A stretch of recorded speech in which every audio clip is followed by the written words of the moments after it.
একদিকে Ukraine Russia যুদ্ধ বন্ধের আলোচনা চলছে বিশ্বব্যাপী, আর এরই মধ্যে ইউক্রেনের পারমাণবিক বিদ্যুৎ কেন্দ্রে রাশিয়া হামলা চালিয়েছে বলে অভিযোগ করেছেন ইউক্রেনের প্রেসিডেন্ট ভলোদিমির জেলেনস্কি।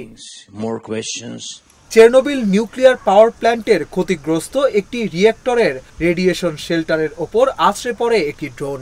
এতে সেখানে আগুন ধরে যায়, তবে শেষ খবর পাওয়া পর্যন্ত সেই আগুন নিভে গেছে। শুক্রবার সকাল পর্যন্ত রেডিয়েশন লেভেল শুরু হয়নি বলে জানিয়েছে ইউক্রেনের প্রেসিডেন্ট ভলোদিমির জেলেনস্কি। ইউক্রেন দাবি করছে ড্রোনটি রাশিয়ার, তবে এখন পর্যন্ত রাশিয়ার পক্ষ থেকে এ নিয়ে কোনো মন্তব্য পাওয়া যায়নি। ইউক্রেনের প্রেসিডেন্ট ভলোদিমির জেলেনস্কি বলেন, বৃহস্পতিবার দিবাগত রাতে একটি রুশ ড্রোন চেরনোবিল পারমাণবিক বিদ্যুৎ কেন্দ্রের ৪ নম্বর রিঅ্যাক্টরের ওপরের সুরক্ষা কাঠামোতে আঘাত হানে।